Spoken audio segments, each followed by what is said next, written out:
Hi, my name is Joan Palmer-Bajorek. I'm on a mission to decrease fluffy hype and talk about the people actually building an AI. Anyone can build an AI, including you. Whether you're terrified or excited, there's been no better time than today to dive in. Now is the time to be curious and future-proof your career, and ultimately, your income. This podcast isn't about white dudes patting themselves on the back. This is about you and me and all the paths into cool projects around the world. So what's next on your AI roadmap? Let's figure it out together. You ready? This is Your AI Roadmap, the podcast. Hey everyone, as we near the end of season 1, we are gearing up for season 2, already recording some amazing stuff. I literally have chills hearing the stories of some of our guests. Here's the thing, we want to make it even better. We want constructive feedback. You have phenomenal ideas that I know can take this podcast to the next level. If you want to share some of that constructive feedback, just takes a few seconds, I swear. Go to yourairoadmap.com/podcast feedback. Share your thoughts. Maybe you'll get a shout out. Seriously, but if you've listened to this, you know that I love data. I crave knowing more, being curious, getting better together. I can't wait to hear from you. My team will read every single one. Excited to hear from you. Woohoo! Hey folks, a little intro about this podcast episode. So I speak with Bobak, the CEO of Brilliant Labs. I saw the startup on LinkedIn and I saw their product and I was like, wow, those are beautiful glasses. And then I was like, they're augmented reality. And then I was like, oh my gosh, like the price point is so accessible. And they're really working on this whole ecosystem of how one can customize in this field. And I was like, wow, they think in totally different ways. Reached out to their team. They're like, heck yeah, let's do this. And I got to hear how he thinks about his startup and learn some really cool nitty gritty, some wild metrics of their successes already as a young startup. The thing about this episode, maybe this is just me, is like how philosophical and how directly connected this CEO is with the philosophical side of building a startup, of how it's going to be used, how his work directly connects to the future of our field. And it is the first episode of me talking with a founder in hardware. I'm like kind of embarrassed. We got to get more on season 2. I have so many friends in software and AI, so it's really exciting to talk about a physical product. Are you ready? Let's dive in. Hello, hello. Hi, my name is Bobak, and I'm the CEO of Brilliant Labs. Brilliant Labs is awesome. For those people who don't yet know about Brilliant Labs, what are you all working on? Yeah, Brilliant Labs is doing AI agents. We're doing smart glasses, and we're doing something called Life Graph, which allows this AI agent to learn from how you use the device. So some pretty fun stuff. Okay.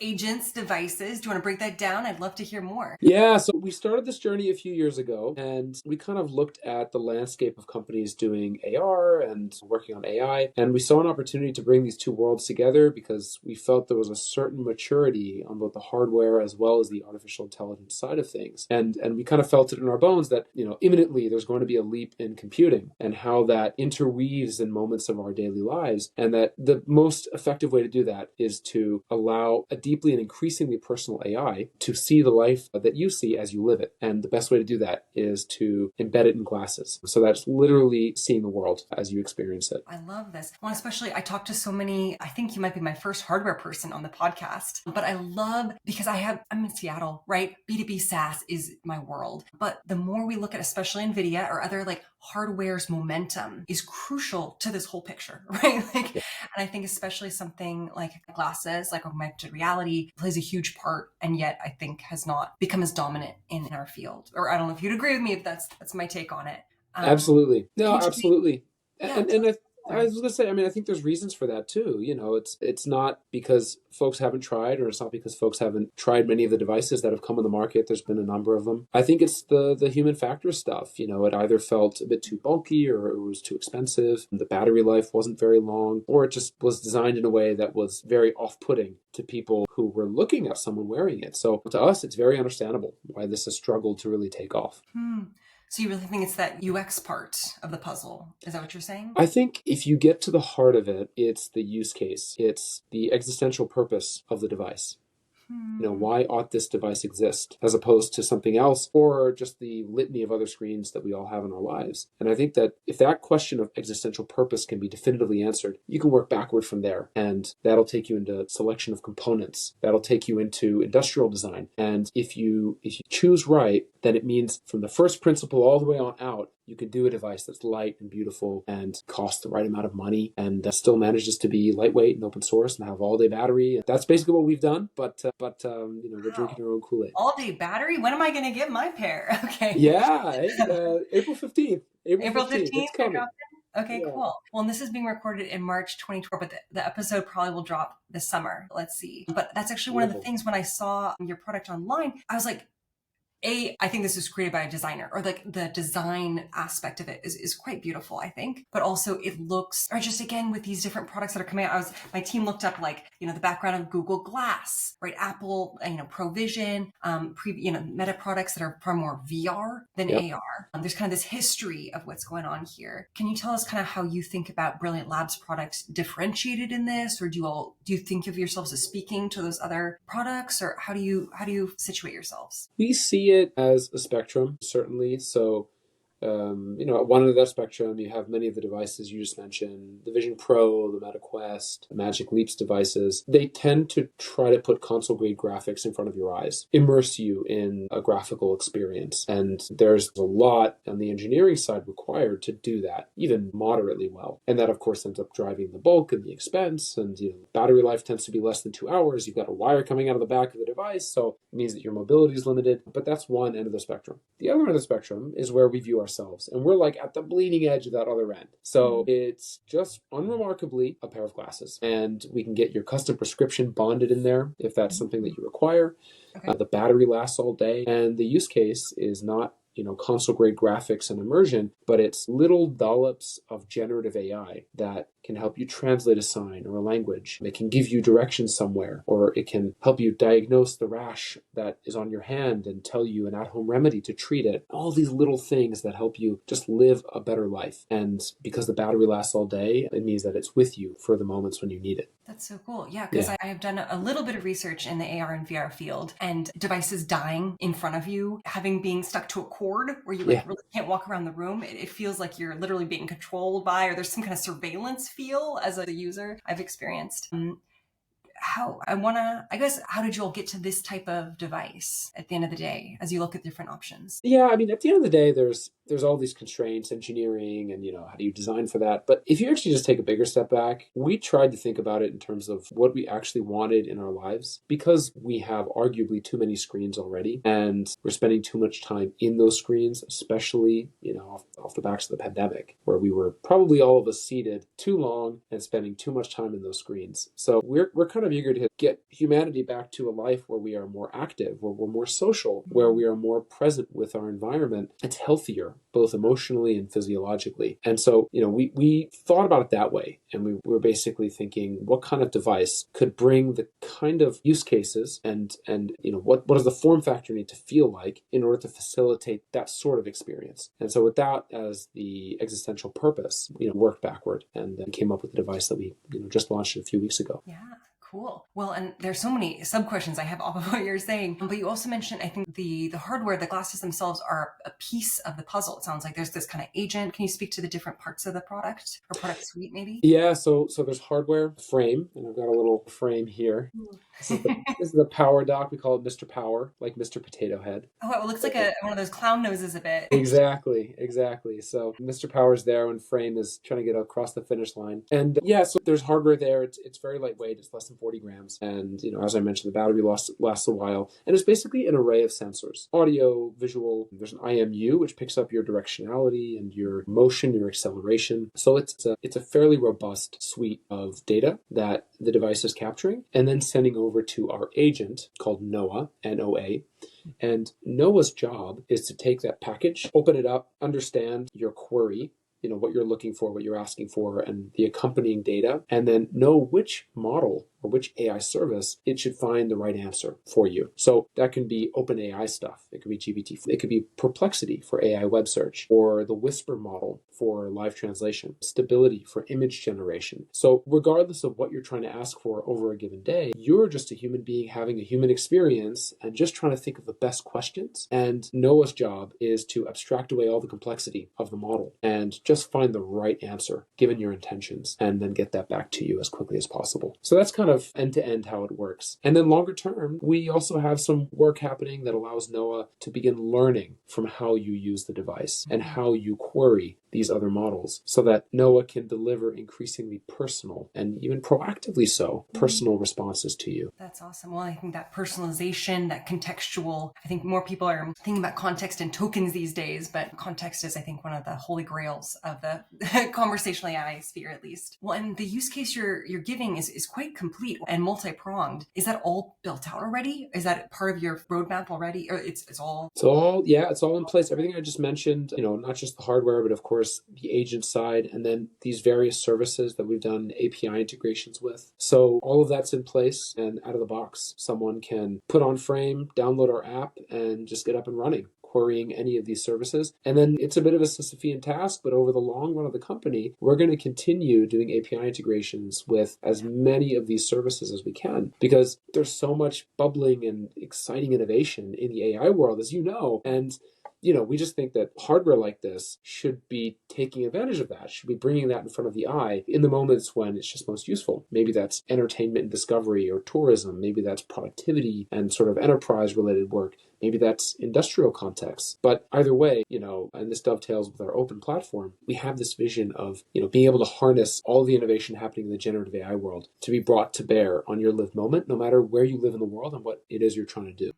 Yeah, well, and tell us more. Gosh, all these API calls, I'm like, oh my gosh, is this expensive? This sounds like, but you're also future-proofing yourself, the modularity. I dig that. That's right. Yeah, can you tell us more about kind of open source, where you all are thinking in that realm? Yeah, so, we go a bit above and beyond where most other device makers go in that regards. We open the underlying hardware design files, so that's schematics for electronics and our PCB, even the components that we've selected as well, and where we purchase those from. That is the CAD files, so the mechanical files that compose the enclosure and other mechanical elements of the device. So someone could conceivably look at the list of components and buy them, look at the CAD files and 3D print them, go to a shop to get the PCBs made, and then solder those components to a board, put it in the device, and hey, you got Frame. You didn't need to pay us a dime. And that's, in our mind, totally okay. We, first of all, don't think that everyone's going to do that, but we do think that that's important. We think that opening up hardware, and of course the software which sits on top of it, it will allow for a level of experimentation and play that consumer electronics has never quite had, and that this era of AI desperately needs computing to have. Because there's all this cool open source activity happening in the AI world. What if you could take that and deeply optimize down to like the schematic level, the individual registers on the camera, if you wanted to, so that you had this tight end-to-end tie-in between powerful AI, your software stack in between, and then,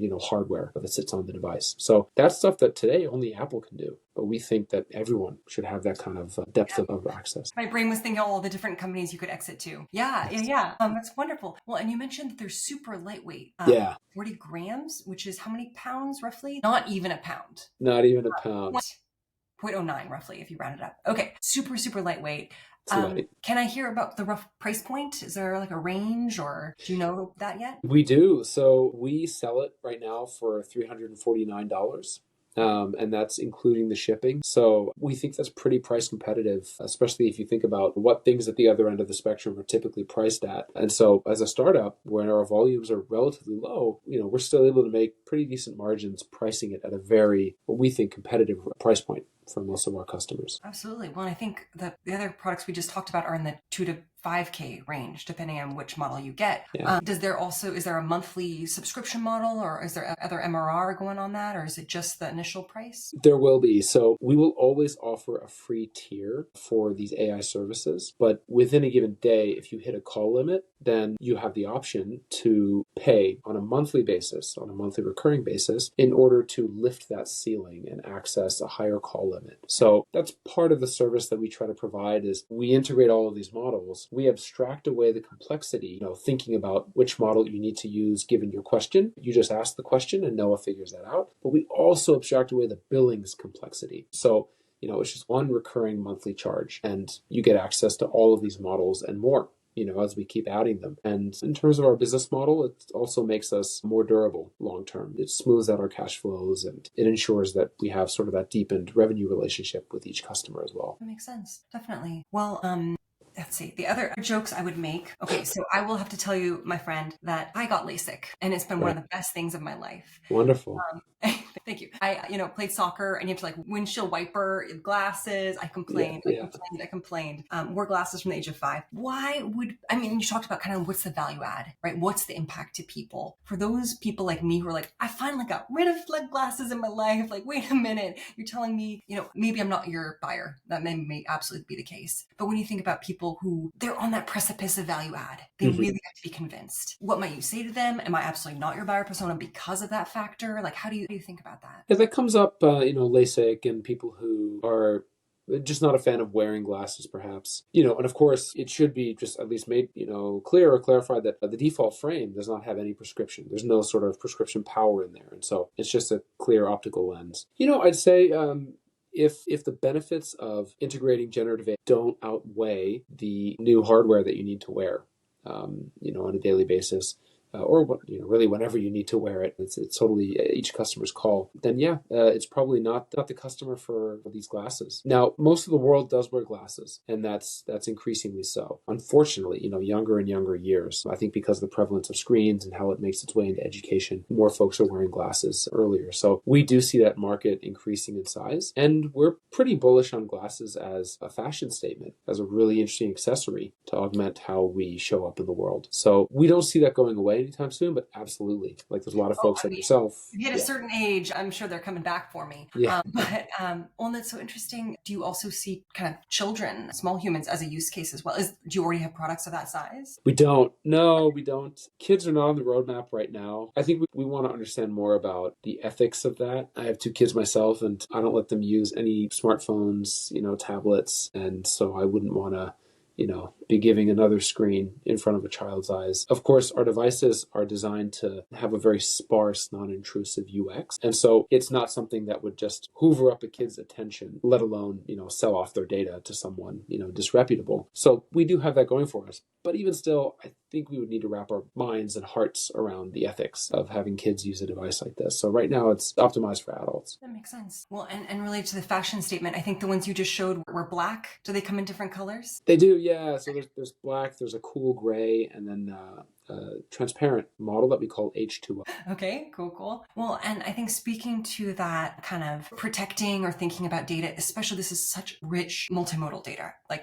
I'm like, woohoo, data. When you think about kind of bad players in this game, and I'm certainly not saying that you're those, but when you think about, if you could just go down this path on the bad side of surveillance being used as a control tool or data being sold to the wrong parties. For those people who have those fears right now, and they're like, oh my gosh, do we need legislation? This whole negative spiral that goes. Could you speak to a little bit about how you all are thinking about that maybe? Yeah, for sure. So these devices are going to capture a lot of very sensitive data, probably the most sensitive data of your life. They're going to capture your life. And so I think it does require a lot of consideration in terms of which company you want to allow in front of your eyes, because that's, this is going to be real estate that almost every large tech company is going to start to try to grab and convince you of. So that requires a lot of careful consideration. And it's not just a product feature and price point consideration. It's, there's other stuff like you just mentioned. How is that data used and what's the reputation there? So that's sort of one thought I have. The way that we think about this is our business model is never oriented around harvesting and selling your data. Some companies are, that's not us. And so when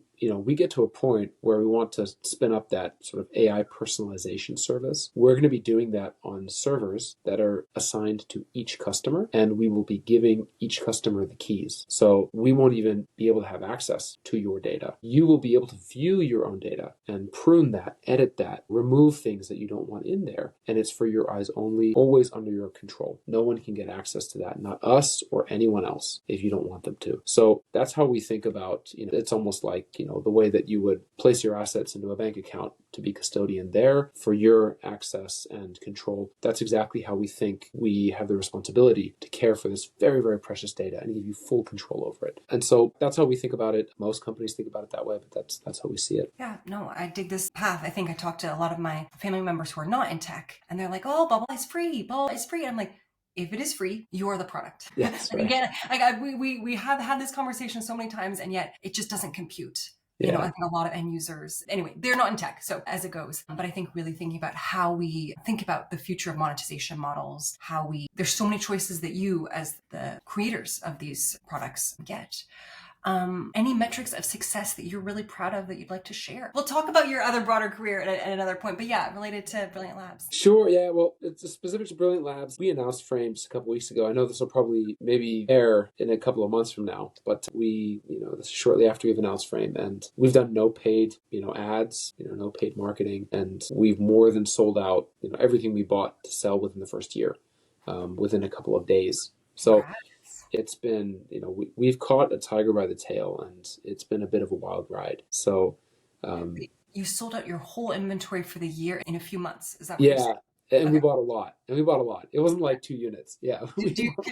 Any chance you can share that number or the range of what that number is? It's in the millions. We're keeping that tight to our Okay, chest. yeah. No, I'm not trying to get you in trouble. Okay. Certainly for an early stage company like us, it's significant. It's really meaningful. And, it gives us a bit of that signal too. Not only who is interested and price point sensitivity and all that good stuff, but just the fact that there is a bit of this zeitgeist moment, that we're tapping into a moment here where the excitement around generative AI and the excitement around embodied AI, how hardware can allow you to bring generative AI into your life in a whole new way, that there's this fever pitch. And I think our timing's been good. I think the form factor's been right. And so we've tapped into something. So there's a lot of clear signal there beyond the financial metrics. Yeah, well, congratulations. That's a lot of companies love to say as much.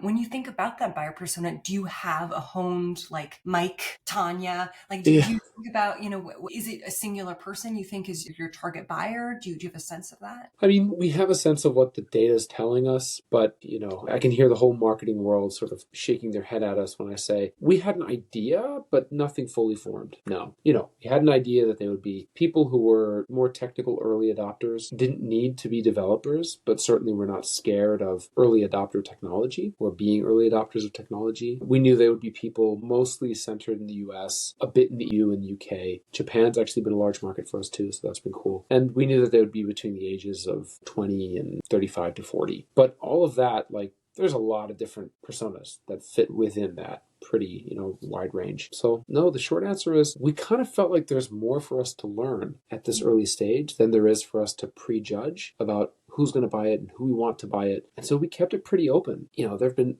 large enterprises, large industrial players, fast-moving consumer goods players, and then, of course, a lot of researchers, folks in university, indie hackers, middle school software developers, all kinds of folks who just have a crazy idea. And this is the first time that there's an open platform for them to take the open source model trained on their data that they could integrate with Frame and wear that around the world, suddenly have that as part of their life and share that with their friends. And so it's, we're at the stage where we really are conscious of the fact that we have more to learn than we have to sort of dictate.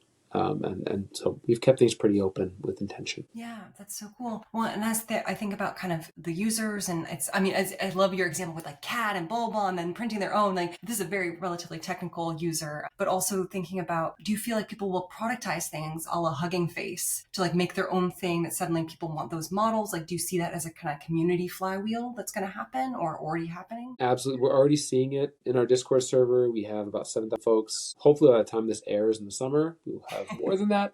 But it's a community of developers who are hacking and building originally for our first product, Monocle, but our documentation's out for Frame, and so they're already starting to build stuff for Frame. And it's just this sort of bubbling creative community around what we do, and we love it. We feed off that energy for sure. And we do see almost like the way Raspberry Pi is sort of this go-to for all kinds of experimentation in computing. Like you've got whatever your idea is, whatever your proprietary data set or model, or whatever it is you're trying to do, you know that you've got capable hardware in a Raspberry Pi. And so we had this vision for Frame and the hardware that we do to be like a Raspberry Pi for AI, that we wanted it to be the first time that anyone with a crazy idea could count on the fact that there's a way it could be embodied. There's a way it could find its way into your lived moment, because that's how it sees the world through your eyes.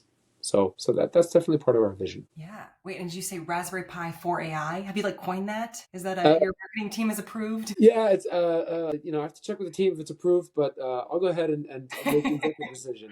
I'm a Uh, jokester, excuse me. yeah, totally. Raspberry Pi for AI is internally. That's something that we kind of throw around all the time. It makes sense. It makes Yeah. sense. Are there kind of surprises or challenges you've met along the way that really came out of left field, or, surprise? There's one thing about ideating something. There's another thing to build it. Yeah. Are there things that have really shocked you or you'd like to share about surprises? Oh, surprises. I mean, there's a lot that's been very hard about making it, but surprises is a good question. The pandemic was a surprise. We certainly did not expect that, but I think that came as a surprise to everyone, so not worth mentioning. Well, but did that affect supply chain and especially as a hardware product? Oh, yeah. Yeah, that was a wild period because the pandemic happened and factories shut. And then it was sort of a game of whack-a-mole for a while where factories would open in one place, they'd stay closed in another place. And then maybe the one that was open would go into sort of like a partial, or like a phased open. So half the workforce would show up because of health and safety considerations, and then the other one would open up, but then their city would lock down. So it was hard to sort of get things moving, if you will. That drew out timelines. But then, there was this period where supply chains went nuts. You couldn't ship anything or get anything out of ports for weeks, for months, and that drove up costs across the board. Fuel prices were crazy. They dropped initially, and then they came back with a vengeance.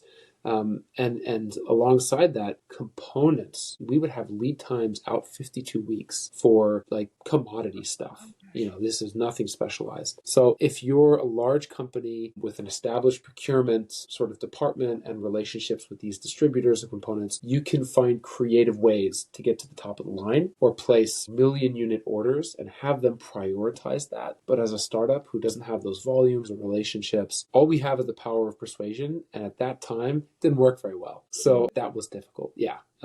That was a surprise we didn't expect. But you know what? It helped us sort of forecast and plan better. All these crises yield victories. And part of the victory is growth in capacity. And our team grew immensely through that. I'm trying to think, though, to your question, are there surprises? I didn't mean to. No, it's as people think about their own journeys, and I think we all hit different hurdles or pivots that we, you don't know what's going to happen. So one surprise that we've kind of delighted in, we started the company with a crazy idea and a vision, and we think that we're a couple of smart people doing it, but there was so much that we didn't know. None of us had built AR devices before. None of us had done hardware that is optimized or tuned to interface with AI models. The whole thesis was untested. So there were just so many things that were unknowns, and it's kind of like Frodo taking the ring to Mordor. We kind of felt that way when we embarked on the journey, but we kind of went with faith and with vision and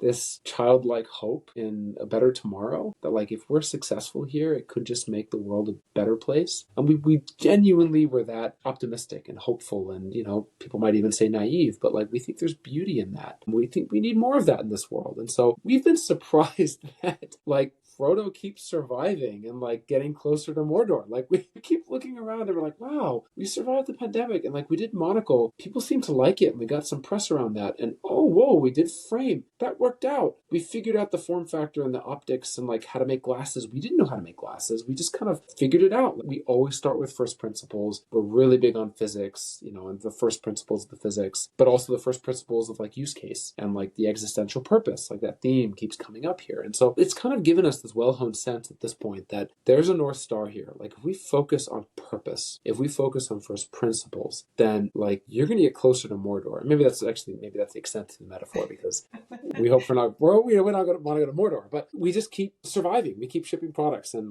people keep taking notice. So it's going well. But that's been delightful. Yeah, that's fantastic. Well, and before I ask you about kind of more perfunctory your career stuff, Sure. you're such a philosophical person for being boring. Yeah. When you look at, we're talking about the trees right now, right? We're talking about singular products. When we look at the forest and kind of the future of your part of the field and where this kind of product is pursuing, what do you think the next, or like the big part of this adventure is? We talked a little bit about context, but like, I try to talk about like 5, 10 years, and people like try to talk about 6 months, but you're part of the field. Where do you see it heading? I think the foundation, I can get a little bit technical here. It's not, I Go mean, it's for not it. terribly technical. Please. Yeah. Um, I think the foundation model space is going to become increasingly commoditized. I think folks at that layer are going to be throwing more money at procuring data that can train the model for marginal sort of gain relative to what other models, both closed and open, will be able to do. And it'll become a very expensive, but just still very important, lifelong task that those models have undertaken, that journey.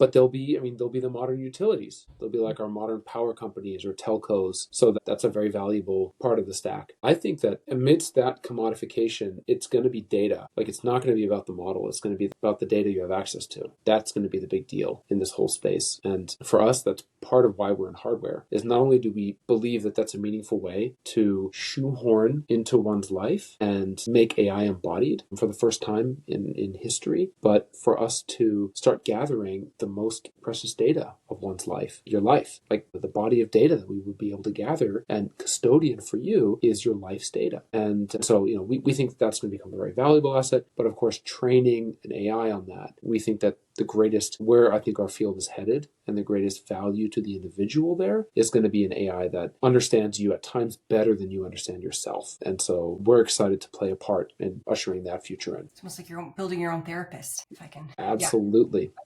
Okay. I thought you were going to Absolutely. poo-poo that idea. Okay. Interesting. No, Well, I mean, yeah, well, so much of the world, is in need of wise counsel at the right moments, and mindfulness when you're feeling you need it, and, good practice day in, day out. And yeah, I just think not everyone can afford great therapy, but for sure. everyone certainly needs that sort of parrot on the shoulder that can help you live your day a little more mindfully. Oh, I love the parrot. I'm culturally Catholic, so it's always angel and devil. Right. Okay. Okay. Cool. Well, I love hearing about that, and I certainly agree with you. I think data and models serve a huge part in our future.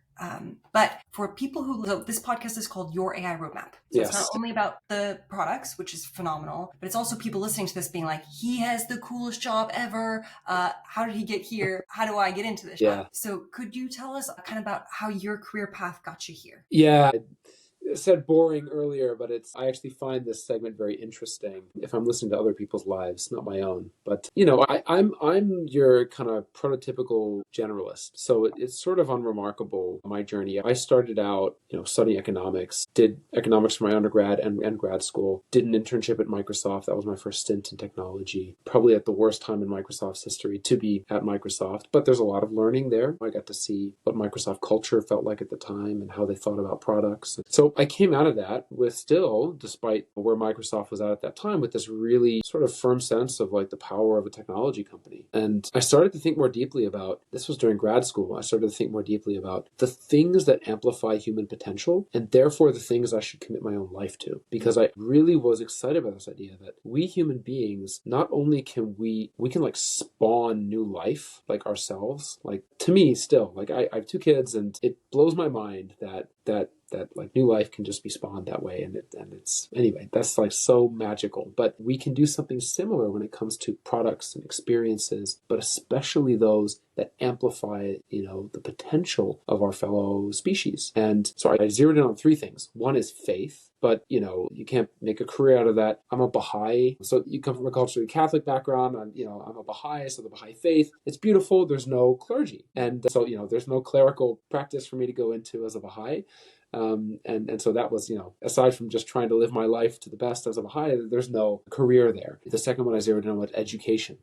That education could really tap into the potential of the human being, nurture certain qualities, and help to amplify those in one's life. But for whatever reason, I just felt like I wouldn't make the most patient teacher in the world. And so I crossed that off. But the third one was technology. Technology can be this presence in one's life that allows you to kind of be this like human butterfly effect on the world, where like you could have a thought or speak a word, type a few lines of code. You can operationalize something in a simple way locally, but you can have impact on billions of lives in milliseconds globally, that each one of us could have a butterfly effect, and it's because of technology. And so I was like, wow, that one. Like, I'd whet my appetite at Microsoft, and I just was fascinated by what tech could do. And over time, started to appreciate that technology has started to feel more like an extension of our humanity, our thoughts and our actions and interactions, that these things help us. They have values embedded within them. They're not amoral. And, as such, they are extensions of us out in the world. And so that also fascinates me. But anyway, I'm kind of digressing here. So that's how I found my way into this. And at least in my case, I just had to start my own companies. And that was the way that I had to learn. I think everyone's different, but I've always been this way. I needed to sort of, when I arrive at the swimming pool, I need to just jump in the deep end and kind of figure out, how to like make my way through the water from there. There's something about the risk of it that like motivating to me and fun and interesting. Like I just find the learning curve steep, and like that's what I really, really want out of my life's work. So I had to just start my first company out of grad school. I was actually set to stay at the school I was at doing a PhD. I'd gotten into the program and found my advisor, and I was set to matriculate the following fall, start my PhD. But at the last minute, I declined and started my first company instead. A couple companies later, went to go work at Apple. Apple is an amazing company. I learned a lot, not just about how Apple makes products and thinks about that, but how Apple manages the supply chain, which is sort of this unsung hero of the Apple story, is how it does supply chain and operations, but also like retail, things like that. Like, how do you do a retail experience and design incentives for retail store managers and employees and, make it all this harmonious win-win for both the company and the employees as well as the customers, and really show product in the right light. So there was just so much good learning that I loved just soaking myself in at Apple. But maybe the most important thing is culture. Apple, sort of unlike Microsoft was culture on display, but it was because they had not intentionally considered what their culture should be and like how that should manifest in teams and in products. But Apple thinks very deliberately about culture. They literally teach this course when you enter the company called What Makes Apple Apple. And it tries to distill some of the core elements of Apple's founding and who it is and why it exists, and therefore how it thinks about what it does. And, the whole notion of 1,000 no's for every one yes, focusing and simplifying, seeing around corners, all of this stuff is taught very intentionally within the company. And so that sort of switched on this little light within me as well to say, wow, a great company isn't just about what it does. And more importantly, it's probably about its culture and the people it welcomes in its doors and how they create that culture. So I then left Apple and started Brilliant Labs, my current company. Well, and that's such an interesting segue. I mean, how do you think about culture? And I mean, we've spoken most of the time about product and building and that vision. But when did you start the company? This was 2019, right before the pandemic. Wow. Okay. So 2019. And how big is the team today? We're small, so we're 6-7 people on the team. 7 people? Okay. Yeah. Okay. I was not expecting. And what type of roles are those around you then? Yes. So I'm the CEO of the company. So I kind of conduct the orchestra. One of my co-founders leads all of industrial design and mechanical engineering. So everything physical about the devices that we make. Another co-founder leads hardware engineering. And so that's electronics, that's firmware. We've got another member of the team that leads software engineering, both the mobile app client side as well as the AI agent and API integrations. And then we have 2 other colleagues who manage operations and marketing. So I guess that's about 6 of us on the core team. Yeah. Wow. Okay. Yeah. And how did you assemble the team, get capital for, or is it bootstrap? Like from 2019, this is 2024 we're in. Like what are those steps that got you here? So we initially did not form an entity, did not raise capital. We got the founding team together, spent the time to build a relationship as co-founders. And part of that process wasn't just going and like getting coffee together, but it was actually sort of sketches, 3D prints, design research, a lot of user interviews, debates about where this space is at and what the big ideas are, where we're going as an industry, and how people are not yet served, but trying to read those tea leaves. And so we spent a good 8 months just doing that. Like it was a lot of deep thinking and research and prototyping and testing. And through that, we kind of learned what it was to communicate well together, to listen to each other. And then finally, when we felt that there was the germ of an idea that we thought had legs and something had crystallized there, we knew we still had a lot of learning to do, a lot to learn, but there was the germ of something. We then formed the entity. We raised first capital from angel investors and some early stage VCs. And then we started the process of prototyping. That's awesome. Yeah. Well, and as you think about kind of, I often ask people, how do people get into jobs like theirs? But from your point of view, it's probably more like, who are the next hires or what do you look for in future team members? Mm. Is there a certain skill set? Is there a certain ethos? Like when you think about those next, let's say 10, 20 team members? Yeah, we do. There's a few things that we've come to really appreciate, the sort of qualities that people have to have. Technical excellence has to be there, and that will vary based on what they do. Um, I'll give you an example. We were hiring for a head of marketing role a little while back and interviewing a bunch of candidates. The one that we ended up going with, and he's still currently our head of marketing, we chose him in part because he had deeply technical skill to be able to create flows using Stability AI, Stable Diffusion, to generate novel visual content. But then also he's got a background in CG and VFX, so he could also sort of do a lot with video and imagery that was shot. And so that kind of like core content, like technical content capability, we felt that was really important for a head of marketing to have, because that would allow us to tighten the cycles of creativity on the marketing side, to really have a lot tighter control and iteration in terms of our messaging and how we were showing that. Most folks with marketing, they'll maybe come with a more general sort of social media or like, other kind of background. But when it comes to actually making content, they have to farm that out, freelancers or whatever. But we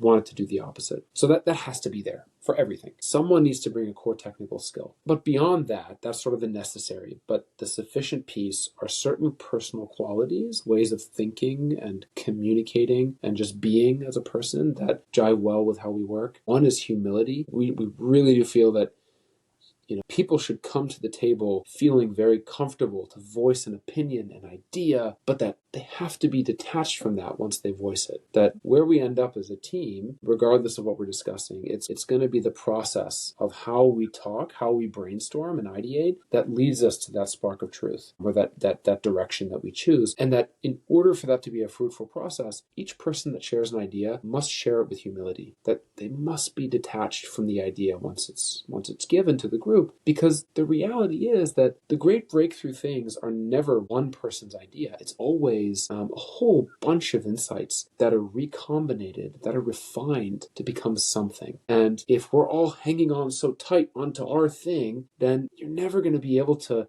form a new alloy that ends up being what you choose. The component pieces will never fuse properly. And so it'll just undermine a team's ability to innovate. And worst, the team will start arguing with each other and, get resentful and all that bad stuff. So humility, detachment from one's ideas, those are important. A really deep sense of purpose is another one. So we look for people that, like, I mentioned existential purpose at the level of products before, but we look for people who seek for purpose in what they do, like both the company and why it exists, but also their role at the company and then like the individual task. Like, why does this matter? We always want people to be asking that. There is, especially in a startup, there is no busy work. Every single thing that we contribute our time and energy to has to matter. And we need to know what that is. We need to be able to ask ourselves, we need to be able to ask each other, and we need to be able to know. So you're always seeking for purpose. That's a quality that we, to the point where like, you tell someone, hey, like, get this done. And of course we value people getting it done, but we also want them to say like, yeah, great. What's the angle here? Like, what are we after here? What's the objective? It's great because it means that we're always understanding on a deeper level why we do things. So that's another thing. There's so many more, but maybe just one more I'll offer is a deep comfort with ambiguity. So people need to, startups are messy and people are always wearing multiple hats and things move very, very fast. So people need to feel deeply comfortable with that. It kind of needs to make them smile because, they need to roll up sleeves and just get stuff done amidst that. So we've encountered a lot of people who come from larger companies where you don't have that kind of messiness, where someone's role is very cleanly specified to them in like a bullet point job description. And you've got your KPIs and your OKRs and you're meeting with your manager. And, it's like it's as close to a gear in a machine as you can get. But startups, you can't function that way. Startups are more like an amoeba, like things are very organic and they slosh around and bump into each other. But it's a fun ride. And so we need people to feel a sense of opportunity, both for themselves, but also like for the organization amidst that ambiguity. So yeah, there's there's a lot of those sort of, soft factors, those human qualities that we think really make people excellent in a role like this. But it's not easy to hire for. Yeah, I hear like a deep intensity in the way you think about your company, your team, the ethos. I've heard Airbnb talk about their early stage, like you had to say if you had a year left to live, why you'd work at Airbnb, which I am like, that's drinking the Kool-Aid. You spend it with your family. Are you kidding me? Yeah. Does that resonate with you, the kind of deep intensity you feel about your company, the stage it's at, the team members that join? Does that resonate? Yes. The purpose, the intentionality, absolutely. Would I frame it like if you have 1 year left to live? This was I would. previously an interview question. I'm not joking. This is real. I'd probably be inclined to agree with you. Like, wow, if you got a year left, please go be with your loved ones. But I think the spirit which underlies that question, I agree with. Yeah, I mean, we don't know how long we'll be alive. And it could be 100 years from now. It could be tomorrow. But we don't know. And so, like, in the time that we have left, however long that time is, if we're not spending it doing something which matters for humanity, then what are we really doing? Because the day that we die, we'll look back on how we spent our time. That might just sit with us. It will. We'll wonder, why did I spend so much time going through motions when I didn't deeply believe in what I was doing or didn't really understand why? So it matters, at least to me, it matters. And that's sort of how we try to craft the company as well. Yeah. I certainly get the sense of that. Well, and I think as people consider paths into entrepreneurship, and I think you're similar to me in this kind of risk taking or run at it, kind of jump into the deep end approach. Not everyone feels that way. A lot of people are far more tentative at the side of the pool. In that spectrum, if people are considering paths into entrepreneurship, what advice might you give them about taking those different steps? Or I love this 8 month of ideating and really crystallizing. Do you have like any mantras or advice you give for folks considering that path? Yeah, no mantras, but the advice is definitely take that time. I mean, both to know the people better who you are proposing to collaborate with as co-founders, as partners. That relationship is, because it's going to be a lot of ups and a lot of downs. So those relationships are vital. But also just to understand more deeply the problem space. Take a few beats to try to deepen understanding and really sharpen the why before just jumping headfirst into it and trying to think through those, but frankly, very fundamental questions after you're already doing it, because, it'll be near impossible to have the headspace to do the depth of thinking than when you're at the outset. That's very important. But the other aspect is there's this notion of founder market fit or founder product fit. And I do think that's real. It doesn't necessarily mean that the founders need to have 50 years of experience or 20 years of experience doing a widget before they start a company to make a widget. It doesn't necessarily mean that. Because sometimes bringing new thinking and doing something in an unconventional new way, like that's the genius, right? So instead it's, are you collectively, do you have the technical skill set to be able to ask the right questions and engage in a path of learning, to be able to, from first principles, at least in our case, identify the right direction and execute? It's not knowing exactly what needs to be done and how to do it at the outset, but it's,